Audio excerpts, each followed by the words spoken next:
అందరికీ నమస్కారం అండి. నా పేరు కృష్ణదీప్తి. నా ఛానల్కి అందరికీ స్వాగతం. ఈరోజు నేను చదవబోయే నవల నానీవే నేనై 5వ భాగం. భోజనం అయ్యాక ఫోన్ వస్తే మాట్లాడుతూ బయటకు వెళ్ళిపోయాడు శ్రీకాంత్. రత్నమ్మను చిన్నమ్మ గారికి బెడ్రూమ్ చూపించు అని చెప్తూ. అలాగే చెప్పి రత్నమ్మ బెడ్రూమ్ చూపించి మోహన లోపలికి వెళ్ళాక తలుపు వేసుకుని వెళ్ళిపోయింది. లోపలికి వెళ్ళి చూడగానే శోభనం గదిలాగా తయారైన ఆ రూము, అక్కడ ఉన్న ఫోమ్ బెడ్, తన ముఖంలో భావాలు ఎలా ఉంటాయో ఎక్స్ప్రెషన్ ఫోన్ కెమెరాల్లో బంధిస్తున్న మావయ్య. చూడగానే సిగ్గుతోటి తల ఉంచుకుంది మోహన. నోట మాట రాలేదు ఆమెకు. మోహి, ఒక్క నిమిషం ఇలా చూడు. నీ చూపు, నీ ఎక్స్ప్రెషన్స్ కలకాలం గుర్తుండిపోవాలి. ఇలా చూడు అన్నాడు నవ్వుతూ శ్రీకాంత్. మావయ్య అంటూ కోపం ప్రదర్శించాలని తెగ తాపత్రయపడి కుదరక వచ్చి అతని చేతులలో వాలిపోయింది మోహన ఆనందంగా. అలసట తీరిన శరీరాలు అన్యోన్యతతోటి పెనవేసుకుండిపోయాయి. పెళ్ళైన తర్వాత ఏదో బిజినెస్ సెట్ అయ్యేదాకా కొంచెం గ్యాప్ తీసుకుందాం అనుకున్నాను. కానీ తరువాత మొహమాటం అడ్డం వచ్చింది. ఆ రోజు డాక్టర్ వచ్చి ఇంట్లో నిజం చెప్పేశాక అక్కడ ఉండి ఈ పనులన్నీ మొదలవటం ఇబ్బందిగా అనిపించింది. అందుకనే వీలైనంత త్వరగా ఇక్కడికి తీసుకుని వచ్చాను. స్వీటీ ఎందుకు వచ్చిందో తెలియదు కానీ నా జీవితంలో మాత్రం స్వీటును తీసుకుని వచ్చింది అన్నాడు శ్రీకాంత్ భార్యను గుండెలపైన ఆనించుకుని. ఇక్కడికి నేను తీసుకుని వచ్చి సరదాగా గడుపుదాం అనుకున్నాను. వచ్చే ముందు అమ్మకు ఫోన్ చేశాను. ఇలా అని తెలియజేశాను.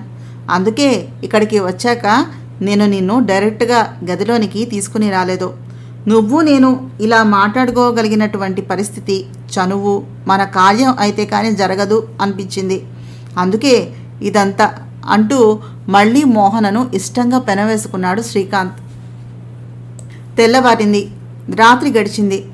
చీకటి గడిచే ముందు ఉదయభానుని స్వాగతిస్తూ పక్షులు కిలకిలారావాలు చేసే వేళ గది నుంచి బయటకు అడుగుపెట్టింది మోహన. ఇంకా రత్నమ్మ నిద్ర లేవలేదేమో అనుకుని అమ్మయ్య అనుకుంటూ ఫ్రిడ్జ్లో పాల కోసమని వెతుకుతున్న మోహనను వెనక నుంచి కౌగిలించుకున్నాడు శ్రీకాంత్. బెదిరిపోయి చేతితో ఒక్క కిక్ చక్కగా ఇచ్చింది మోహన. ముక్కుపై బాగా దెబ్బ తగిలేసరికి అమ్మా అంటూ అరిచాడు. అయ్యో మావయ్య, నువ్వా? ఆ వచ్చేదేదో పిలుస్తూ రావచ్చు కదా, చూడు ఎలా తగిలిందో అంది దగ్గరకు వచ్చి ముక్కుకు మసాజ్ చేస్తూ. వంటింట్లో ఉండి పనిచేస్తున్న పెళ్ళాన్ని వాటేసుకుని కబుర్లు చెప్పుకోనివాడు వాజమ్మ తెలుసా? నా పెళ్ళాన్ని నేను అనుమతి అడిగి వాటేసుకుంటానా ఏమిటి అన్నాడు శ్రీకాంత్ తన ముక్కును మరొక్కసారి చేతితో రాసుకుని దగ్గరగా ఉన్న మోహన చేతిని ముద్దాడుతూ. మావయ్య, నువ్వు ఏమీ అనుకోకపోతే చిన్న మాట చెప్పనా అడిగింది మోహన. ఏమిటి అన్నట్టుగా చూశాడు శ్రీకాంత్. స్వీటీ మన ఇంట్లో ఉండటం నాకు ఇష్టం లేదు. నీ చుట్టుపక్కల ఎక్కడా ఉండటం నాకు ఇష్టం లేదు. నువ్వేమీ అనుకోవద్దు. నువ్వు నాకు మాత్రమే. అది గట్టిగా శ్రీకాంత్ని కౌగులించుకుని అంది మోహన. మోహి, తనపై నాకు ఇప్పుడు ఎటువంటి అభిమానము లేదు. మొన్ననేగా వచ్చింది. అప్పుడే ఇంకో ప్లేస్ చూపిస్తే బాగుండదు. పైగా తనంతట తను నా దగ్గరకు వచ్చి హెల్ప్ అడిగింది. కాదనలేకపోయాను. ఇక నీ భర్త జోలికి వస్తే రాకుండా నువ్వు చూసుకోవాలమ్మాయి. నాకు స్వీటీ ఒకటేనా? ఎంతమందో నీకు తెలియదా? నాలాంటి మొగుడు వస్తే నీలాంటి పెళ్ళాలు చాలా జాగ్రత్తగా ఉండాలి తెలుసా?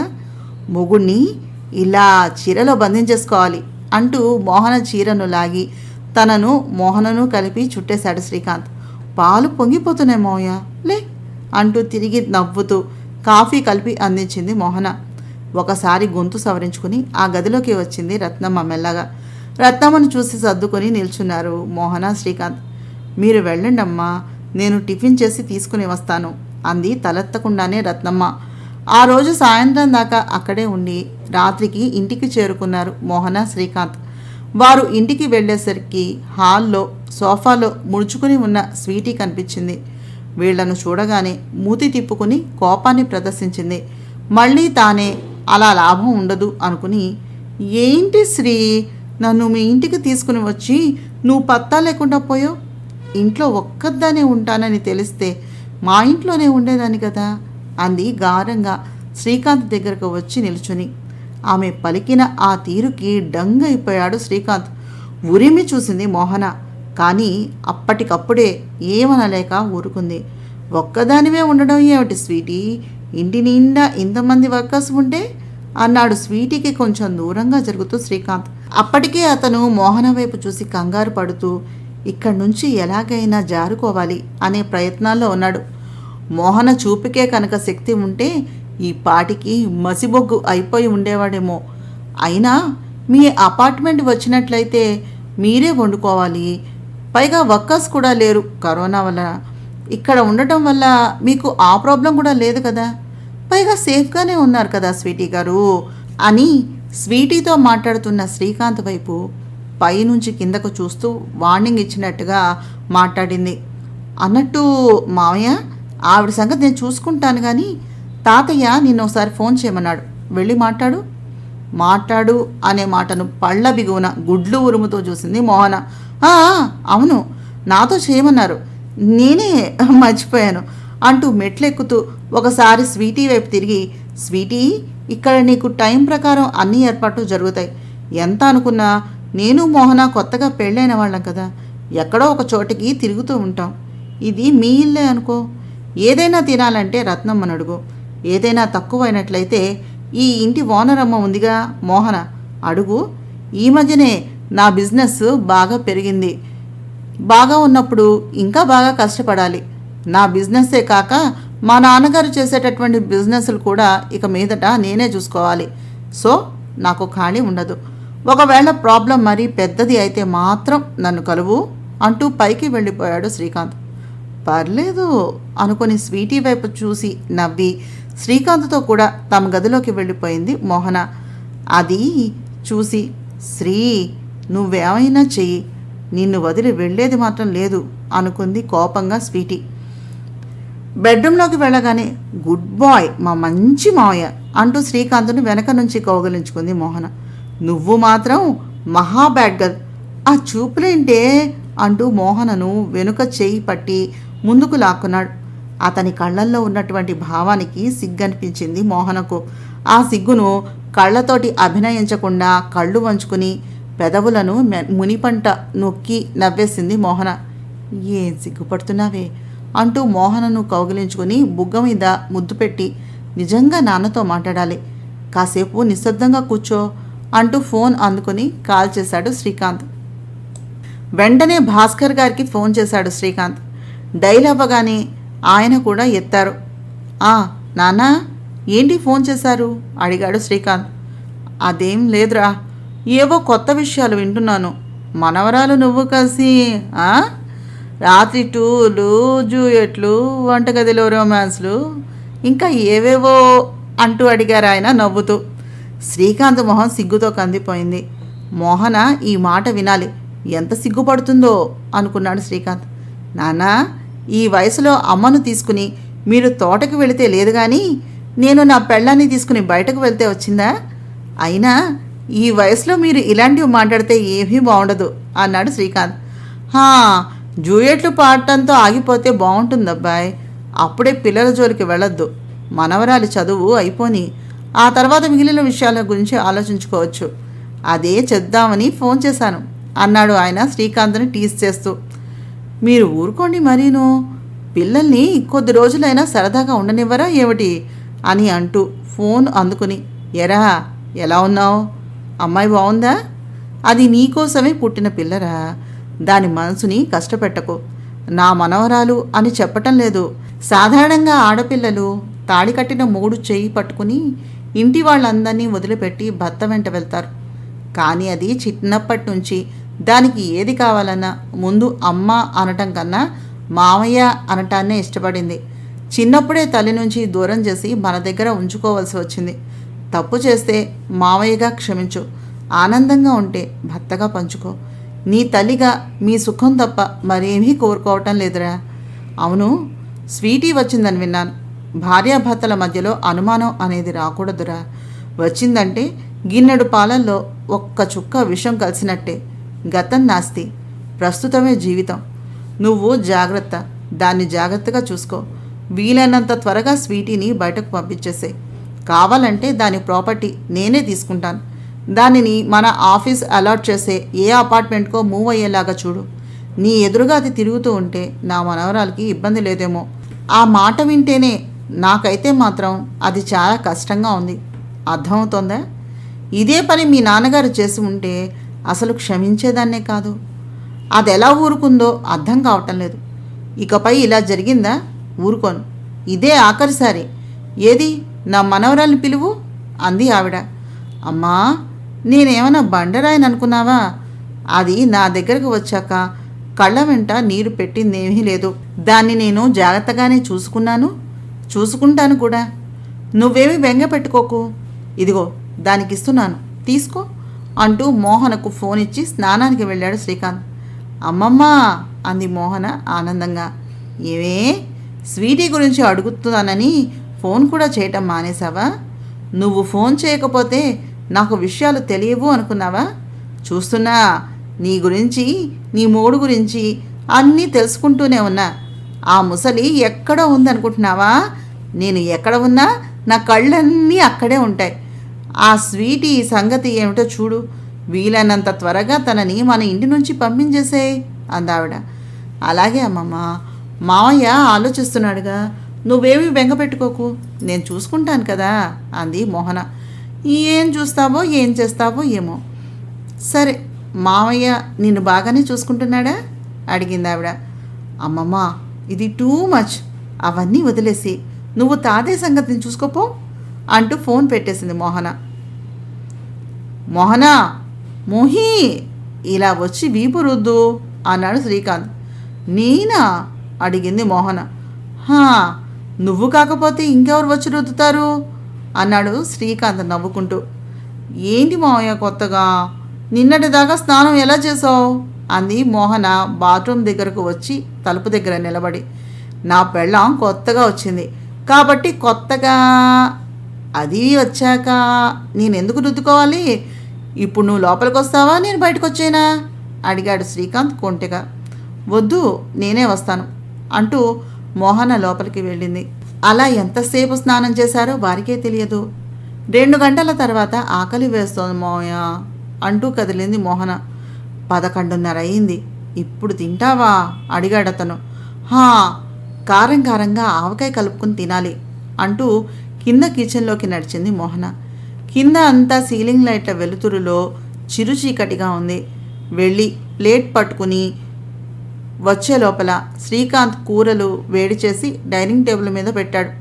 ప్లేట్లో అన్నం కలుపుతూ అతనికి పెడుతూ అల్లరిగా ఆడుతూ తాను భోజనం చేస్తోంది మోహన. ఇంతలో ఏదో శబ్దం. ఏమిటా అని పక్కకు తిరిగి చూసేసరికి కొంత దూరంలో స్వీటీ కనిపించింది. కంగారుగా మోహన తన డ్రెస్ వైపు చూసుకుంది. ఎందుకంటే తను శ్రీకాంత్ టీషర్ట్ను వేసుకుని ఉంది. తమ గొడవల్లో తాముండి ఇద్దరూ ఆమె గురించే మర్చిపోయారు. స్వీటీ చిరాకుగా చూసింది వారి వైపు. మోహన డైనింగ్ టేబుల్ మీద కూర్చుని కలుపుతోంది. ఆమె పక్కన చైర్లో కూర్చుని భోజనం చేస్తూ ఉన్నాడు శ్రీకాంత్. మోహన అక్కడి నుంచి వెళ్ళిపోదామని కిందకు దిగబోయింది. వద్దు అన్నట్టుగా ఆమె కాళ్లపైన చేతులు వేసి ఆపేశాడు శ్రీకాంత్. టవల్ తీసి ఆమె కాళ్ల మీద వేశాడు. కదలలేని పరిస్థితుల్లో అలా ఉండిపోయింది మోహన. ఏమైంది స్వీటీ, ఇంకా నిద్రపోలేదా అడిగాడు శ్రీకాంత్ మామూలుగా. ఏం లేదు, ఏదో శబ్దం అయినట్టుగా ఉంటే బయలుదేరి వచ్చాను అంది స్వీటీ. ఓకే స్వీటీ, వెళ్ళి నిద్రపో. రేపు నేను ఆఫీస్కి వెళ్ళటం లేదు. నీ సంగతిలో ఏమైనా ఉంటే చూద్దాం. సో అన్నీ సెటిల్ చేసేద్దాం. గుడ్ నైట్ అన్నాడు శ్రీకాంత్. ఇక మాట్లాడేదేమీ లేదు, వెళ్ళిపో అన్నట్టుగా చూస్తూ.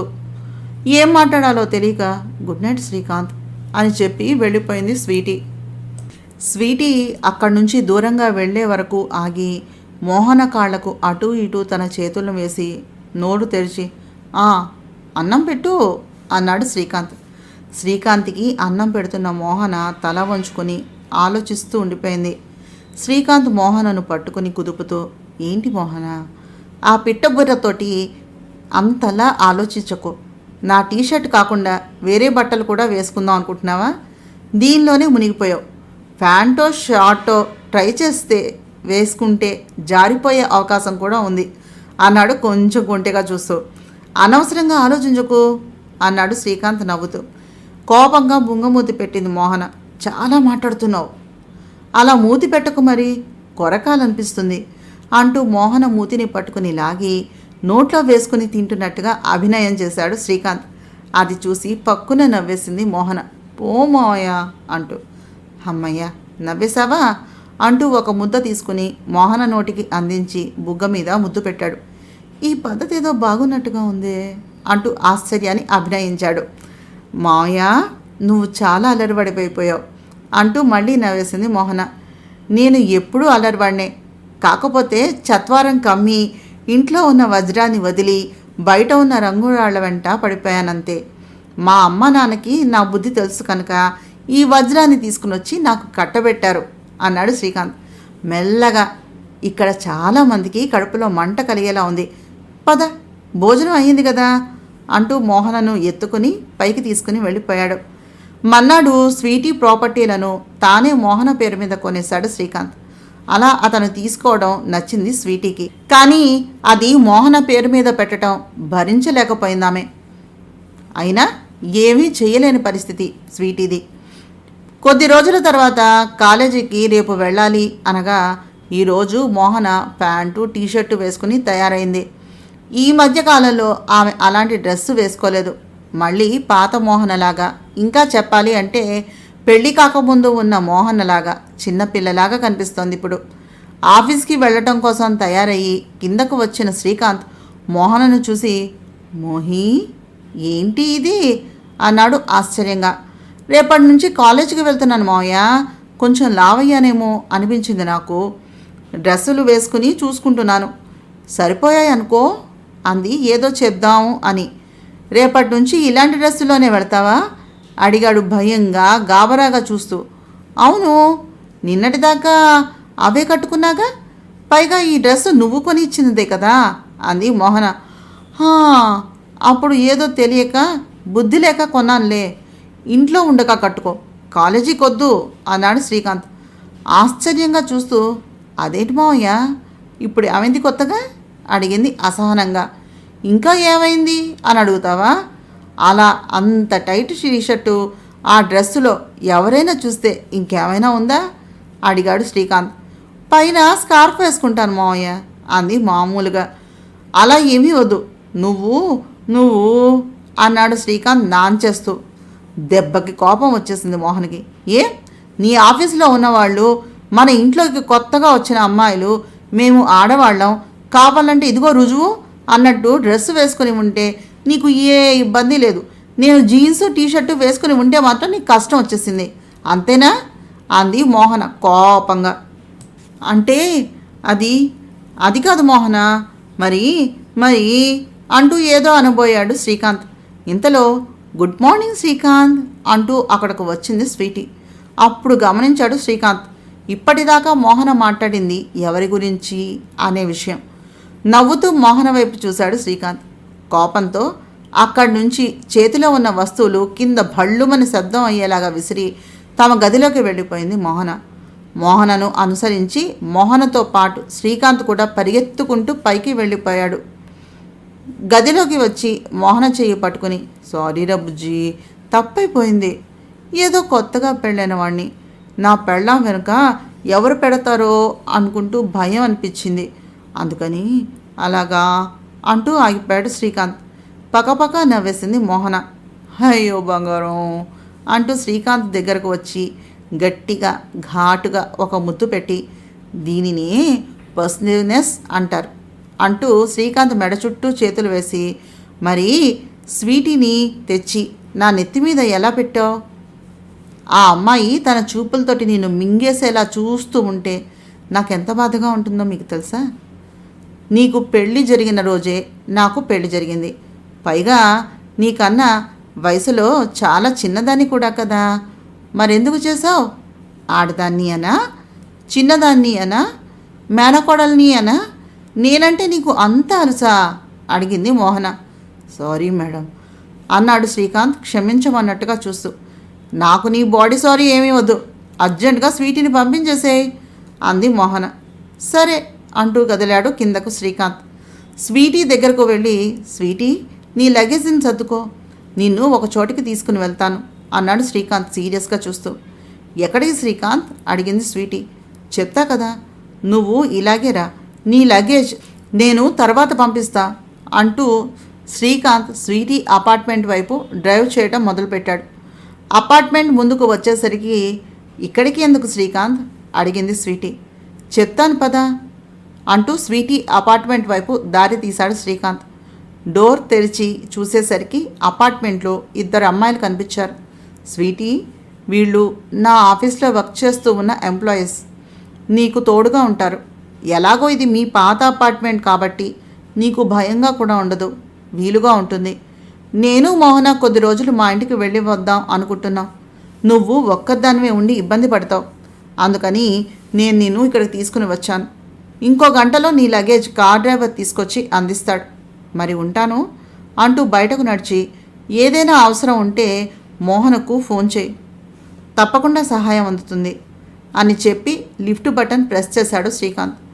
ఏమీ మాట్లాడలేక అలాగే అక్కడే నిలబడిపోయింది. సమస్య ఉన్నప్పుడు ఎదుటివారిని దెప్పటం, సాధించడం అనవసరం. మనకేం కావాలో అడిగి తీసుకోవటం మంచిది. అక్కర్లేని వితండవాదం, ఎక్కువగా వాగడం శుద్ధ దండగా. ఒకటే మాట, ఒకటే బాణం. గురి చూసి వదిలింది మోహన. శ్రీకాంత్ సాయంత్రం గదిలోకి వచ్చేసరికి మోహన కనిపించలేదు. బెడ్ మీద రెడీ అయ్యి డైనింగ్ టేబుల్ దగ్గర వచ్చాయి అని చిన్న స్లిప్ అందంగా ఉంది. త్వరగా స్నానం చేసి రెడీ అయ్యి డైనింగ్ టేబుల్ని చేరుకున్నాడు. భోజనం వడ్డించిన ప్లేటు, దాని పక్కన మరో స్లిప్పు కనిపించింది.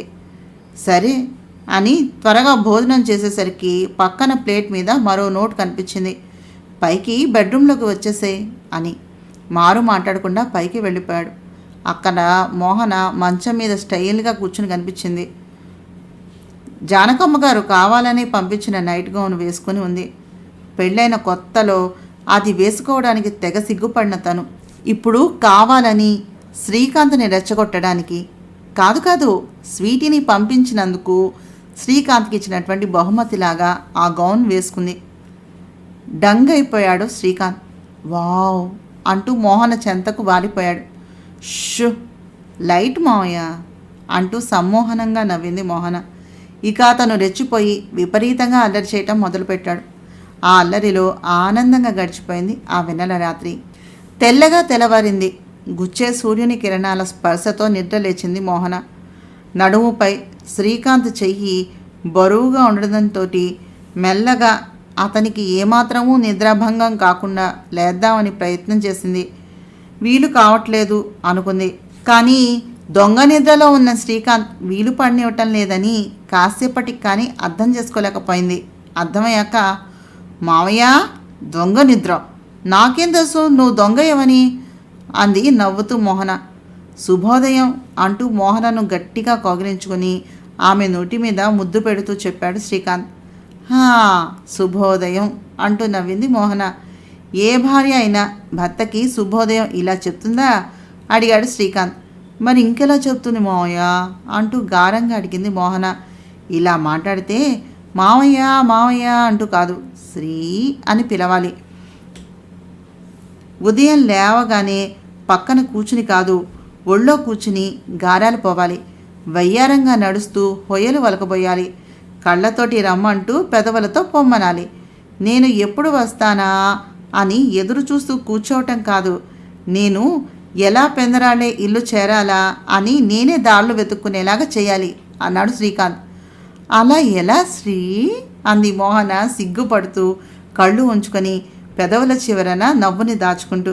ఏది మళ్ళీ పిలో అడిగాడు శ్రీకాంత్. అంది మోహన సిగ్గుపడుతూ. మోహి ప్లీజ్ ఒక్కసారి అను అంటూ అల్లుకుంటున్నాడు శ్రీకాంత్. అది గమనించిన మోహన, మిస్టర్ శ్రీకాంత్ నన్ను కాలేజీకి తీసుకుని వెళ్ళాలి, లేవయ్యా బాబు ముందు వదులు అంటూ అతనికి మరో అవకాశం లేకుండా బాత్రూంలోకి పరుగు తీసింది. ఇద్దరూ ఒకరినొకరు కవ్వించుకుంటూ నవ్వుకుంటూ సిద్ధమయ్యారు శ్రీకాంత్ మోహన. ముందు రోజు రాత్రి అనుకోవటం వల్ల మోహన కారు దిగేసరికి సిద్ధంగా ఉంది మోహన గ్యాంగ్. వెంకట్, సాగర్, శేఖర్, అస్మిత, చంద్రిక అందరూ మోహన శ్రీకాంత్లను కొత్త జంటగా అభినందించి తమ క్లాసెస్కి చేరుకున్నారు. కానీ మోహన విషయంలో ఇప్పటిదాకా ఒక లెక్క, ఇక్కడి నుంచి ఇంకోలాగా చలాకీగా ఉంది.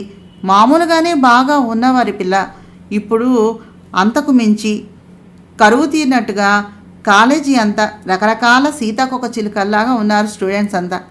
క్లాసెస్కి ప్రొఫెసర్స్ వస్తున్నారు, కానీ వారు ఏవో చెప్తాం అన్నట్టుగా ఉంది ఆ రోజు.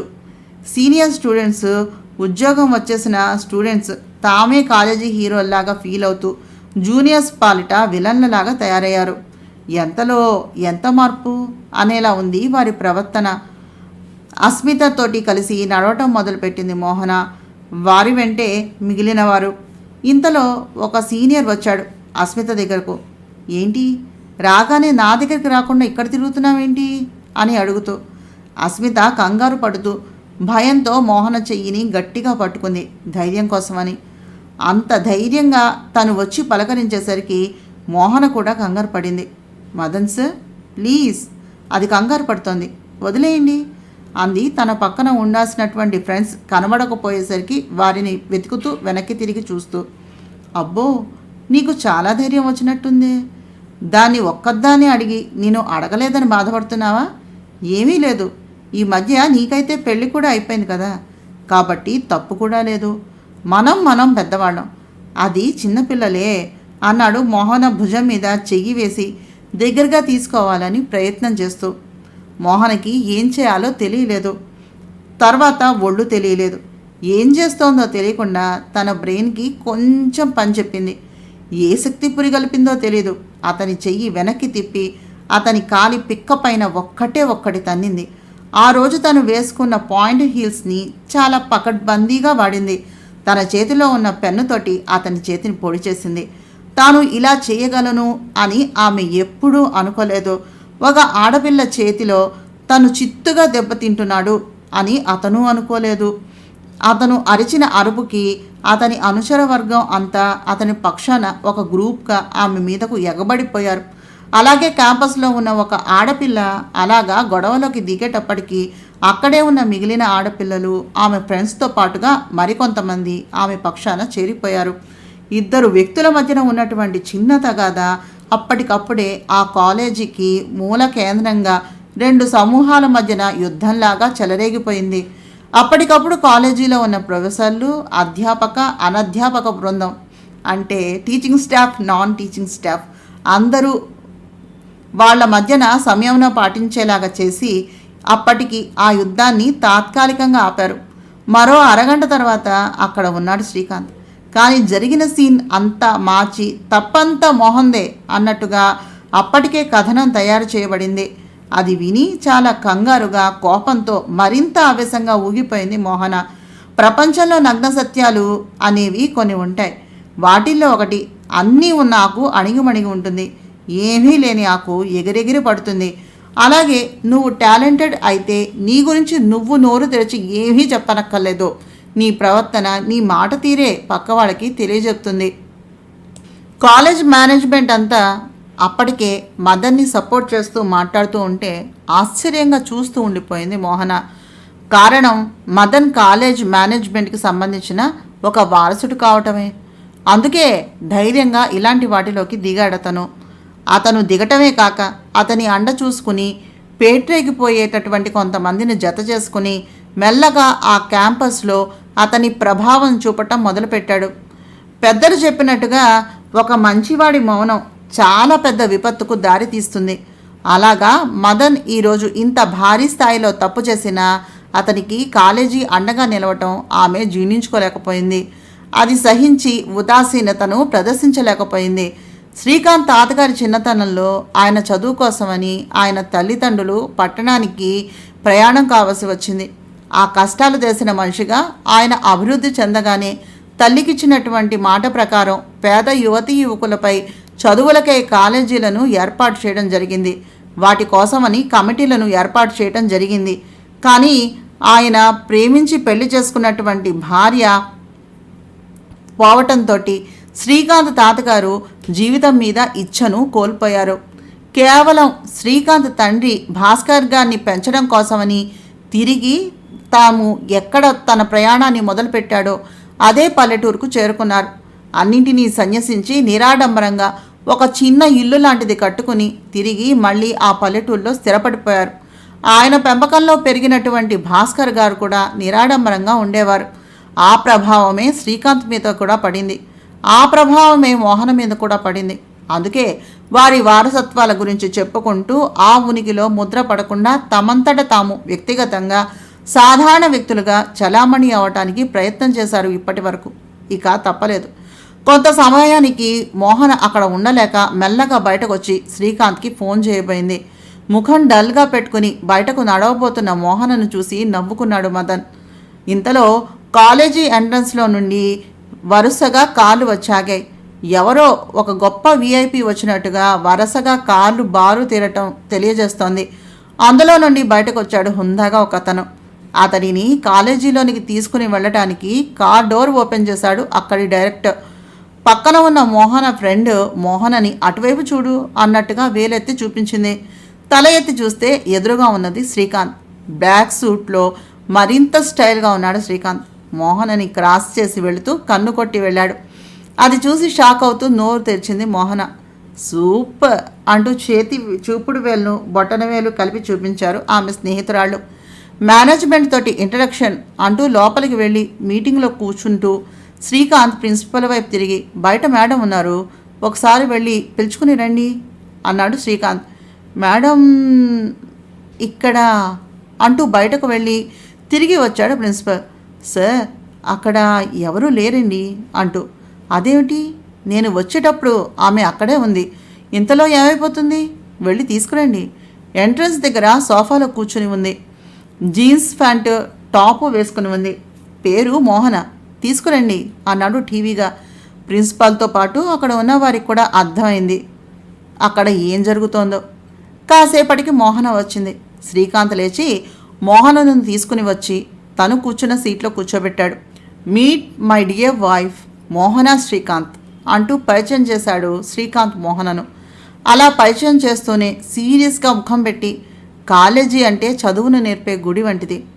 నిన్ను ఒక ఆవిడ మోసి కని పెంచితే నువ్వు ఇక్కడ ఇప్పుడు ఇలాగ నిలబడి ఉన్నావు. ఈ ఆడపిల్లలు కూడా ఆమె వంటి వారే. నా భార్యకి మాత్రమే కాదు, నువ్వు కాలేజీలో ఉన్నంతకాలం నా ఈ కాలేజీలో ఏ ఆడపిల్లకు ఇటువంటి అవమానం జరిగినా దాని బాధ్యత వహించవలసింది నువ్వే. ఇతన్ని కాలేజీ యాంటీ ర్యాగింగ్ కమిటీలో యాక్టివ్ మెంబర్గా జాయిన్ చేయండి అని చెప్పాడు మదన్ వైపు చూపిస్తూ. నా నీవే నేనే నవల 5వ భాగాన్ని చదివాను. నా ప్రయత్నం కనుక మీకు నచ్చినట్లయితే తప్పకుండా మా ఛానల్ సబ్స్క్రైబ్ చేసి, షేర్ చేసి, లైక్ చేసి, కామెంట్ చేయండి.